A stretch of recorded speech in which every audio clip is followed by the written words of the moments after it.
Make yourself known, Lavinia said. You'll find we're all friendly here. I would introduce you, but until Enid starts our seance, I'm rostered on door duty tonight. Gracious me. There goes the front door bell. I must away. And, with a small tinkling laugh, she hurried off, leaving Pauline and Ruby to their own devices. So, what do you think? Pauline asked. Well, I have to admit, it all looks normal, Ruby said, glancing around. What did you expect? Pointed black hats and cauldrons, laughed Pauline. Ruby shrugged. I don't know. I've never been to a séance before. Oh. Then be careful when they turn the lights out, teased Pauline. Her blue eyes twinkled. Oh, they're not going to turn the lights out, are they? Protested Ruby. I'm telling you now, Pauline, I'm leaving if they do. Then we really will have things that go bump in the night, laughed Pauline. She patted Ruby's arm. Relax, she said. They've got to turn the lights out. Why? Demanded Ruby.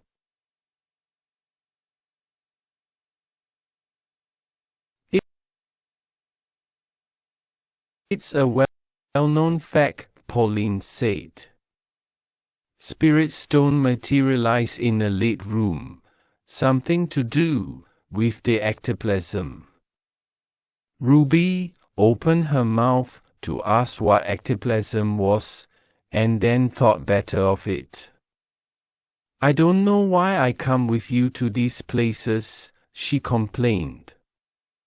You're always getting us into trouble. Why can't we go to the movies like everyone else? Variety is the spice of life, said Pauline. She thought for a moment. You know what your trouble is, Ruby. You've got to live a little. You're too timid. Anyway, as for getting us into trouble, was it me that asked at that Hare Krishna banquet if the little puffy things were meatballs? How was I to know they didn't eat meat? Protested Ruby. Well, what about that very masculine wax figure? Pauline grinned as she looked at Ruby. You nearly had us thrown out because of that episode. Well, the flowers draped over him were real, mumbled Ruby.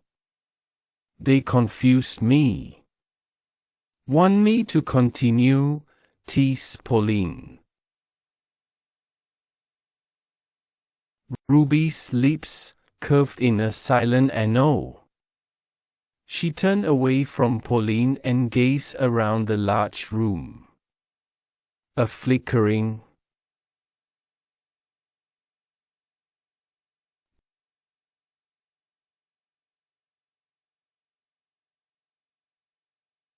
gas fire in a nearby grate caught her attention.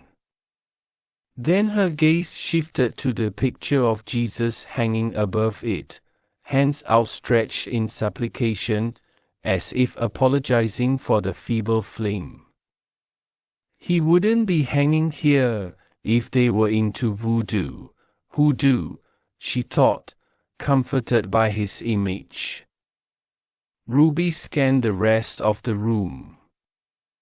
A well-worn, old-fashioned three-piece, burgundy velvet lounge suite, a heavy oak sideboard and assorted bric-a-brac completed the permanent furnishings. She glanced to the middle of the room where 20 white plastic chairs were positioned around a large brass crucifix sitting on the floor. Hope they don't have sacrifices, thought Ruby. Looking at the elderly faces in the room, she giggled to Pauline.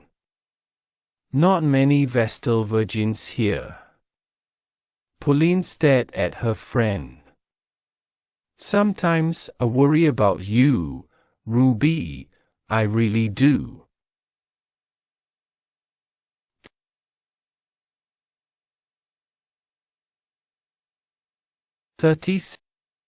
A well-built, middle-aged woman glanced at a tiny watch on her wrist.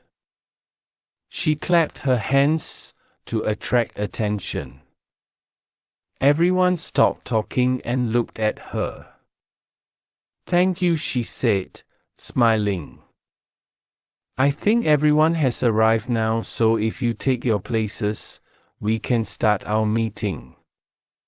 She must be Enid, the medium, whispered Pauline to Ruby as they joined the others on the circle of chairs around the crucifix. Enid waited for everyone to settle. Welcome, she said.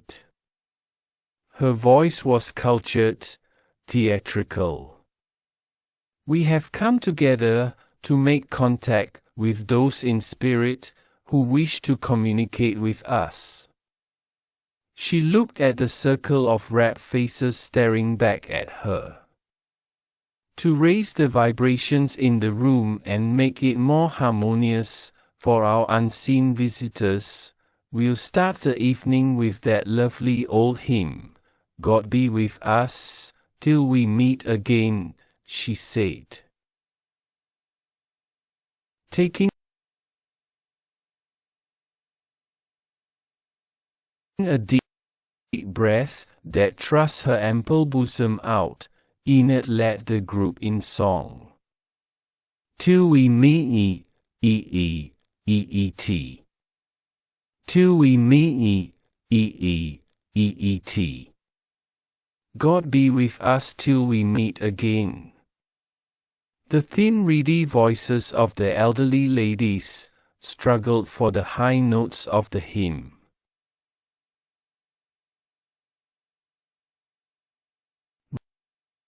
Ruby watched fascinated as a woman across from her extended her scrawny neck upward to its limit, her gaze tilted heavenward as if searching for the elusive sounds. Nudging Pauline, Ruby leaned toward her. Like a roomful of badly tuned bagpipes, she giggled. Shoo! They'll hear you, Pauline whispered, elbowing her friend to keep quiet. The hymn ended and Enid spoke. All join hands to form an unbroken circle, she said. We'll say the Lord's Prayer, then follow with a prayer of blessings, and wait for the first spirit to contact us. Everyone, eyes closed and head bowed, please. There was a charged feeling of excitement and anticipation in the room.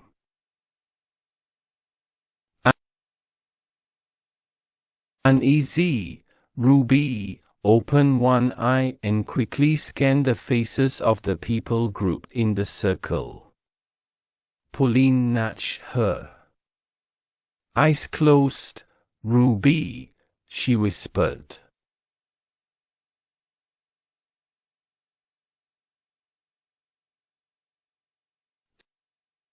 Someone tiptoed over to the door and flicked the light off. The faint glow from the heater cast eerie shadows into the silent room. Ruby kept her eyes shut. Anything touches me and they'll get a ghost all right, she thought. Mind, as I die of fright. Everyone was quiet, heads bowed, eyes closed, waiting. Great Scott! What's that? Enid thundered, shattering the silence.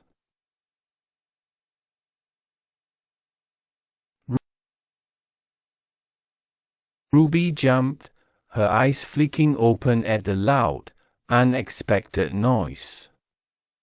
Chills rocketed up her spine as she saw that everyone was staring at her. "Pauline," she whimpered. "At last, after all these years, I can see an aura," a frail old lady whispered. Tears ran in rivulets down her cheeks. "Rubbish. It's nothing of the sort," Enid said, glaring at Ruby. "Pauline." Ruby's voice quavered. "Oh, please. Tell me there isn't. Oh, get my brown paper bag out of my handbag. Quick. I'm starting to hyperventilate."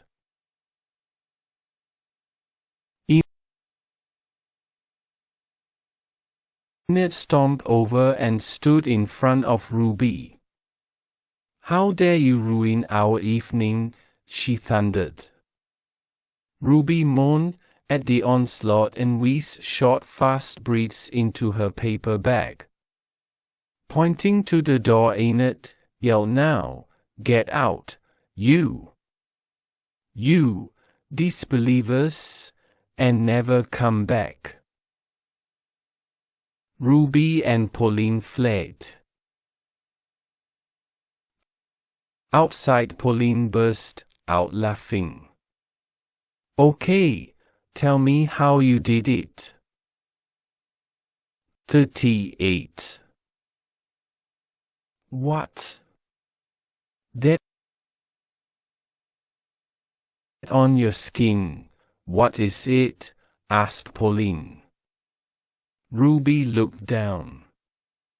A faint fluorescent glow emanated from her hands.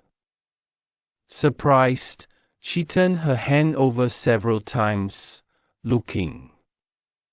"It's as if I'm wearing gloves," she said, intrigued. Pauline rummaged in her handbag and pulled out a compact. "Here," she said as she flipped it open and handed it to Ruby. "See? It's on your face too." Ruby tilted her head and studied her image in the small mirror. "Is it a kid's paint that only shows in darkness?" asked Pauline. Ruby shook her head, absorbed in her reflection. "Well then," demanded Pauline. "What is it?" Ruby glanced up. "I've never seen it before. I wonder if it's the phosphorus health tablets I've been taking lately. They said 1 3 times a day, but I thought, if 3 were good, 6 would be better. That wouldn't have you lighting up like a Christmas tree."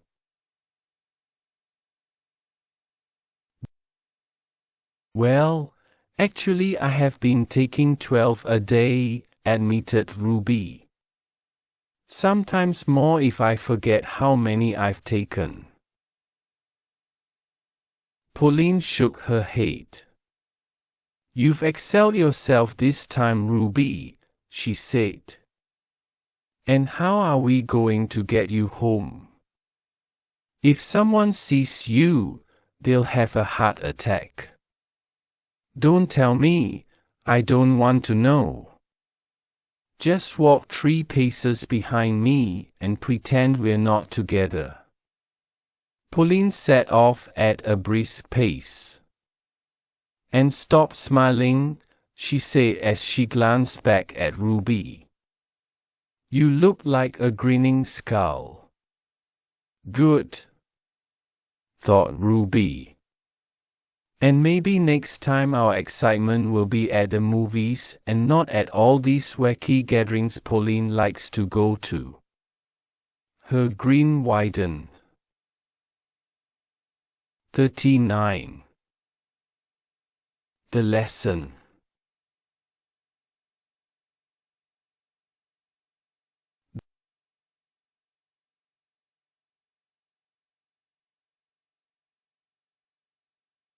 This story is an adult's fairy tale and, like all fairy tales, has a moral to it. Once upon a time, a long time ago, in a far-off land, there lived a kind, wise old king. Now this king wasn't perfect, but he didn't suffer fools gladly, and he had a very bad temper. Still, he was a philosopher who admired learning. So from far and wide all manner of educated and interesting people came to his small kingdom to share their knowledge and, in appreciation, he would reward them with a purse full of gold, and sometimes precious jewels too. He would sit on his golden throne, with his counselors, members of the royal court and gentry around him in the great hall of the palace, all listening and nodding in understanding, or wonderment, at the learned men who graced their fair kingdom. One especially fine day, one of the king's men hurried into the great hall to notify him that a wise man had wandered into their kingdom, seeking an audience with their king. At the time, the king was playing chess with Sir Rodney, his sister's only son, and was finding it hard going. He liked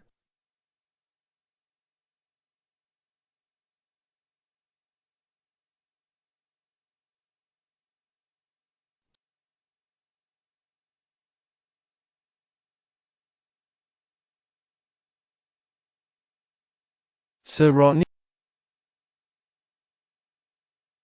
well enough, but the problem was the boy took after his father's side of the family, who everyone knew were a few nights short of a tournament.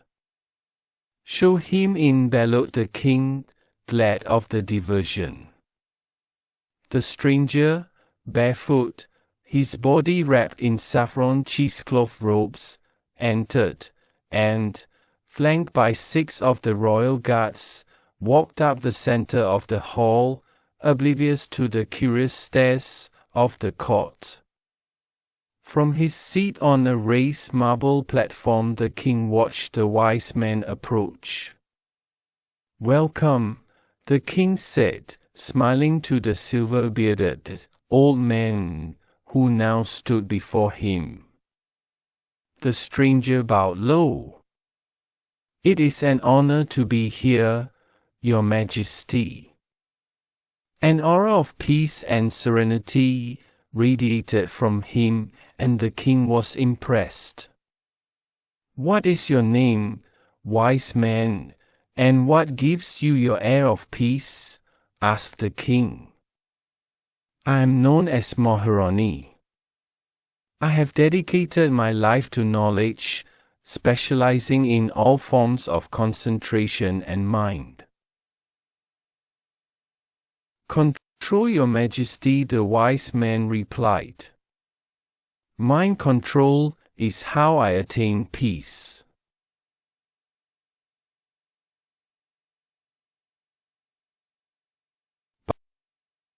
By controlling your mind? "Yes, Your Majesty. And my mind now controls my body to the extent that I do not age or feel pain." Lord Morgan, the Prime Minister, was standing behind the throne. "Impossible," he muttered on hearing these words. A half-smile played around the mouth of Maharani. "Perhaps you would like to see a demonstration of my mind control?" he asked. 40.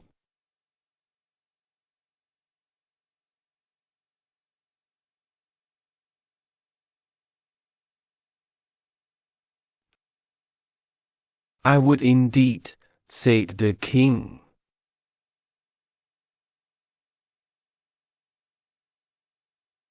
Drawing a long needle and thread from the top of his robes, the wise man held it up for all to see. Then, breathing slowly and deeply, he pointed the fingers of his free hand toward his body and moved them up and down his torso. His eyes glazed, stared unseeing and, focused inwardly. Maharani plunged the needle into his right cheek, pushed it through his face and pulled it out the other side. The onlookers gasped in astonishment. "Look!" cried Sir Rodney. There is no blood seeping as he moves the thread backward and forward. Lady Agnetha moaned, her gaze slid upward and she fainted. Lord Morgan recovered his wits first.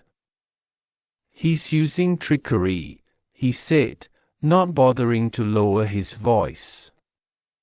"It's a fake needle."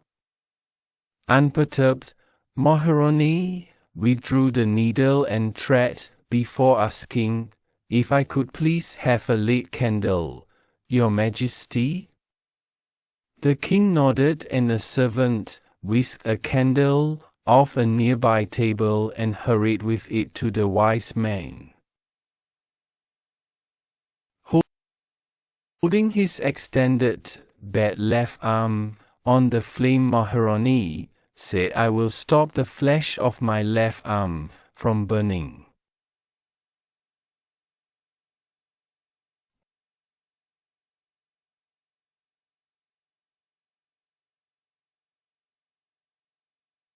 Watch.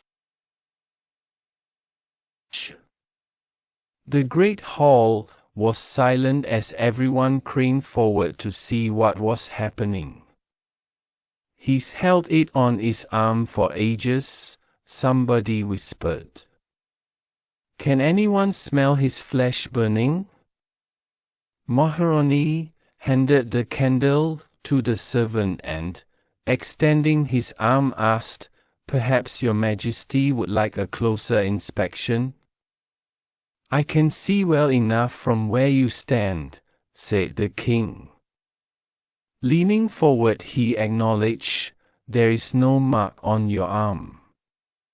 "Then perhaps you would like to see my other arm?" Maharani exposed his right arm, showing a fresh fierce red burn. There were gasps of surprise and horror from the onlookers. "Ooh, that looks painful," said Sir Rodney, rubbing his arm in sympathy. "How did you burn one arm, yet have the damage on the other?" asked the king in wonderment. "By my mind controlling my body. I focused my concentration and told my left arm a gentle breeze was moving under it," Maharani said. "I did not feel the flame. Nor do I suffer any ill effects from the burn to my right arm."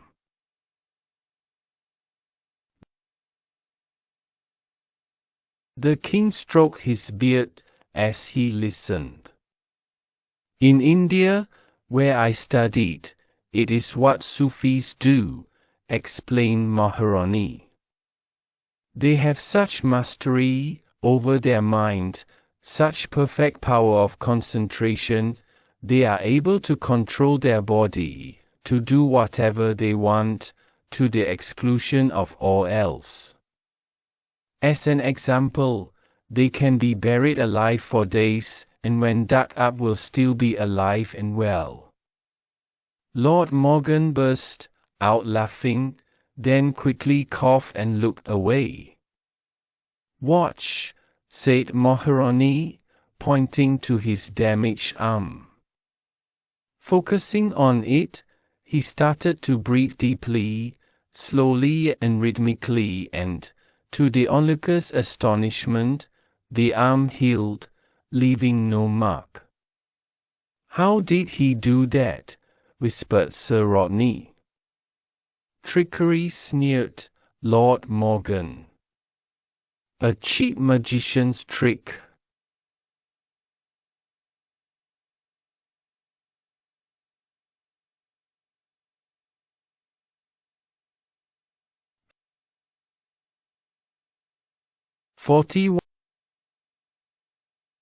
Maharani smiled. "Perhaps you would like to try it," he said and gestured toward the candle. "I'm not a magician," said Lord Morgan, stepping back. "I think that is enough," said the king, glaring at Lord Morgan. Turning, he addressed Maharani. "You are welcome to stay as a guest in my palace. I would like to hear of your travels and learn more about mind power." "As you wish," said the wise man, bowing low. The king waited for Maharani to leave the great hall before turning on Lord Morgan. "You disgraced me and brought shame on our kingdom," he blazed. "You inferred that we were imbeciles being duped by a magician. But, sire, nobody could have such concentration, such mind power, to be able to control their body like that. It had to be trickery." "Silence," the king roared. He clicked his fingers and 6 of the royal guards hurried over and stood before him. "Take Lord Morgan out and chop his head off," he said. Appalled, Lord Morgan collapsed at the feet of his king. "Mercy, sire," he sobbed. "I meant no harm. Don't have me beheaded." The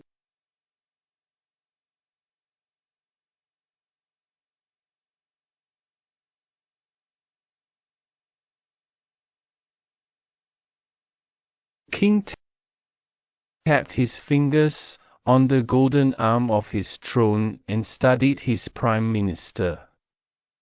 "Very well," he said to the sniffling heap at his feet. "If you can perform a simple task I set you, I will spare your life. If not," the king slid his finger across his throat. Lord Morgan blanched. "Anything, sire," he babbled. Pointing to a large golden saucer-shaped fruit bowl on a nearby table, the king instructed the guards, "Take Lord Morgan to the well. Fill that container to the brim with water and give it to him. You are to accompany him around the inner wall of the palace courtyard. Watch him carefully. He is not to stop, and if he spills even a single drop, you are to behead him then and there. Report back to me when he is finished." He looked at Lord Morgan, one way or the other. Shoulders stooped, feet dragging, Lord Morgan was taken away. The sun was starting to set in the west when Lord Morgan staggered in, haggard, exhausted, and collapsed at his king's feet.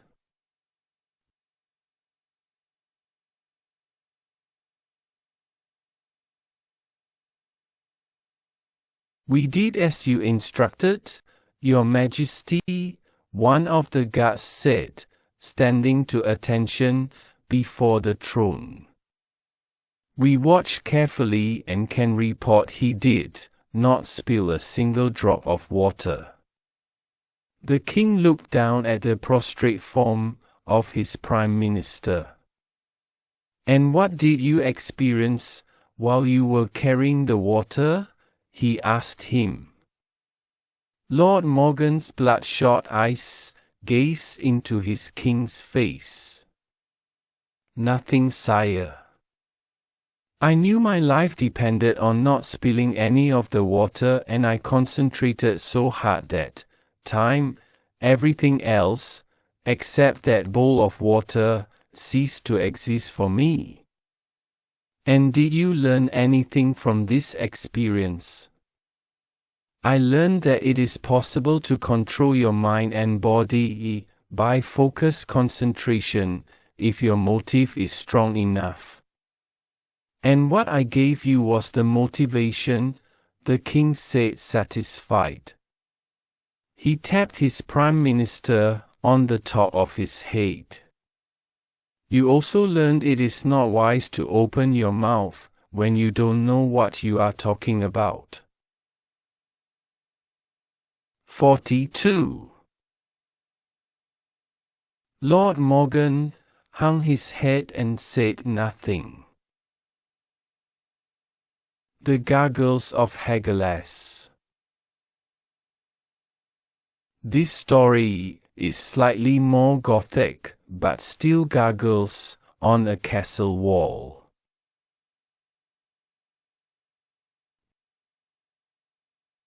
She sat alone, staring into the flickering gold and orange flame of the torch in sluggishly from its center, drifted up and disappeared into the high stone ceiling of the castle. Eerie shadows moved a slow macabre march along the tapestry-draped walls of the huge room. Queen Beatrice had banished everyone from her chamber so she could be alone to invoke her magic. Only Morwenna, the young maid from their homeland, stayed, sitting silent on cushions. In a dark corner she stared intently into the flame. The flame hissed and fled as more of the fine jade powder was sprinkled over it. Secret, ancient incantations that had been passed from mother to daughter down the royal bloodline were softly chanted by Beatrice, invoking unseen forces. A rancid, sickly sweet smell oozed from the torch, permeated the huge room, and the wall tapestry nearby billowed and moved as if by some unseen force. Terrified, Morwenna wrapped her arms over her ears and buried her face into her folded knees. Slowly, bit by bit, an image formed in the flames. The queen saw her husband, Leopold, leading his men. She smiled as the image became clearer, the golden eagle insignia on his white tabard, worn over his armor, now completely in focus. Then the flame flickered and she frowned. As the flame had man riding a black war horse.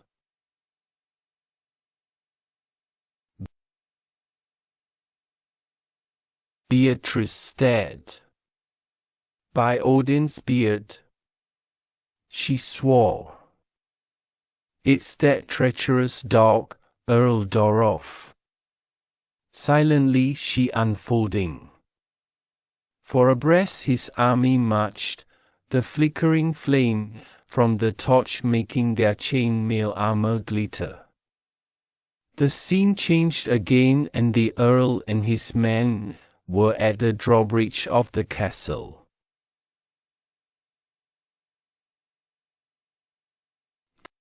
The flame flickered and another picture emerged.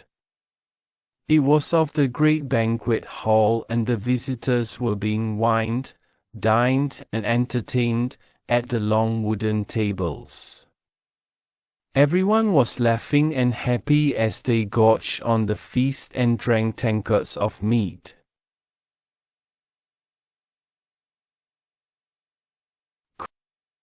Queen Beatrice looked at the image of herself sitting on her throne beside Earl Dorothy. She watched him, observing her out the corner of his eye, a sly, secret smile on his face. Slowly, one by one, she saw the inhabitants of the castle start to fall into a drunken stupor. Suddenly the Earl stood and raised his right fist. It clothing, they speedily went about butchering the defenseless inhabitants. The Gargoyles of Hagalaz Castle. But still an adult fairy story. It deals with betrayal and was inspired by a picture of O0O.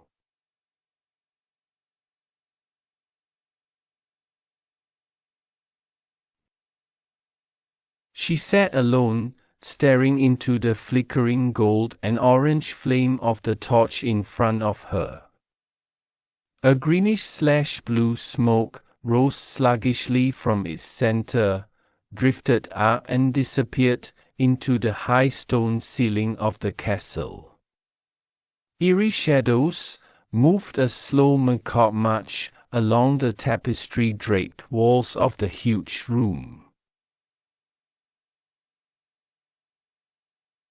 Aid everyone from her chamber so she could be alone to invoke her magic. Only Merwina, the young maid from their homeland, stayed, sitting silent on cushions in a dark corner. Sit and fled as more of the fine jade powder was sprinkled over it.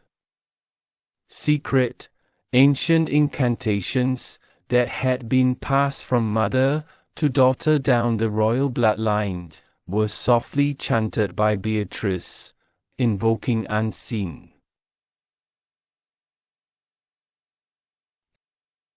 Ooze from the torch permeated the huge room, and the wall tapestry nearby billowed and moved as if by some unseen force. Terrified, Merwina wrapped her arms over her ears and buried her face into her. The flames. The queen saw her husband, Leopold, leading his men. She smiled as the image became clearer, the golden eagle insignia on his white tabard, worn over his armor, now completely in focus. Then the flame flickered and she frowned. As the flame settled, it focused on the shape of a thick-set, dark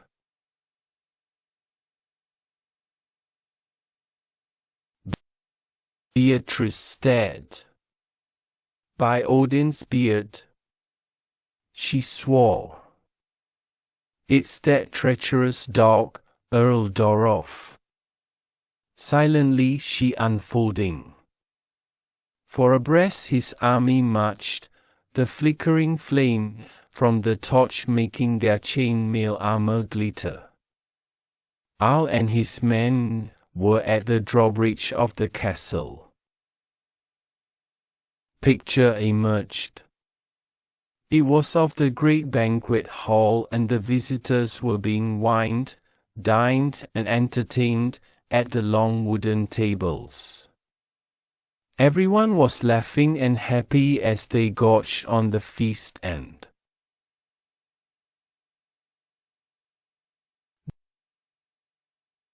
Jonge of herself, sitting on her throne, beside Earl Dorothy. She watched him observing her out the corner of his eye, a sly, secret smile on his face. Slowly, one by one, she saw the inhabitants of the castle.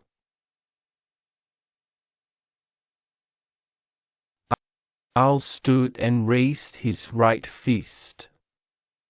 It was a signal to his men. Withdrawing hidden daggers from their clothing, they speedily went about butchering the defenseless inhabitants. She saw the 43. It deals with betrayal and was inspired by a picture of front of her. A greenish/blue smoke rose sluggishly from its center, drifted up and disappeared into the high stone ceiling of the castle. Eerie shadows moved everyone from her chamber so she could be alone to invoke her magic.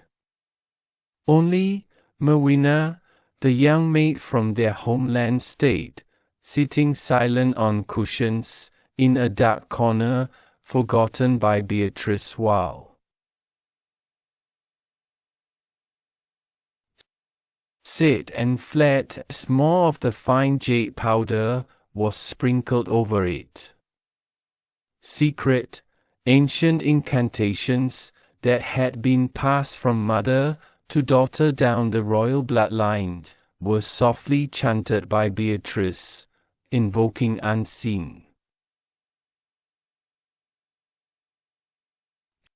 ooze from the torch permeated the huge room, and the wall tapestry nearby billowed and moved as if by some unseen force.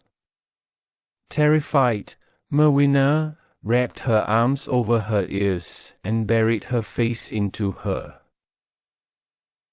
the flames.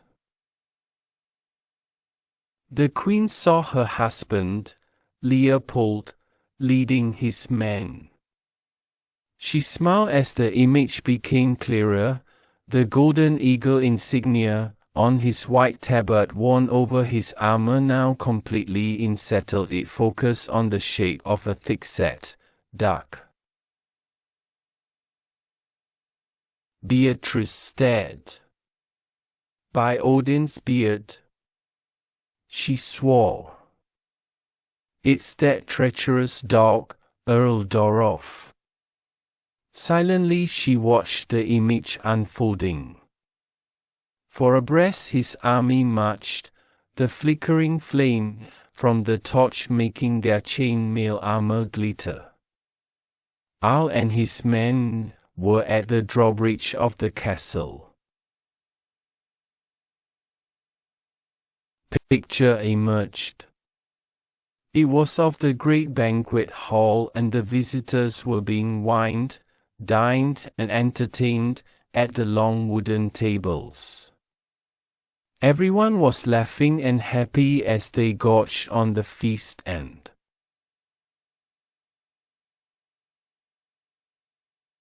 Jonge of herself, sitting on her throne, beside Earl Dorothy. She watched him observing her out the corner of his eye, a sly, secret smile on his face. Slowly, one by one, she saw the inhabitants of the castle. Was a signal to his men. Withdrawing hidden daggers from there, she saw the earl's sneering face over hers. 44. And the glint of the thin blade of his dagger as it slashed down toward her throat. The torch sputtered, its flame dying suddenly, and with it all the images. Beatrice sat, her jaw clenched. "That will never be," she said. "Blood will flow, but it won't be ours. I will summon my spirits."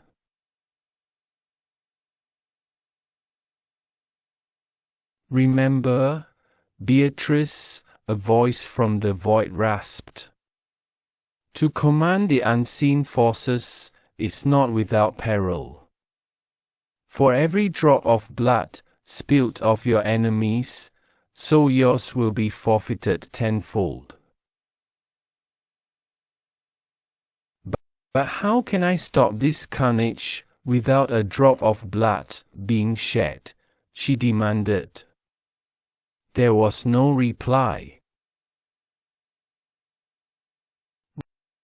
Rising quickly, Beatrice clapped her hands together to summon her maid. "Quick! Fetch Lord Godwin." At once, she ordered. Curtsying, Merwina fled from the room.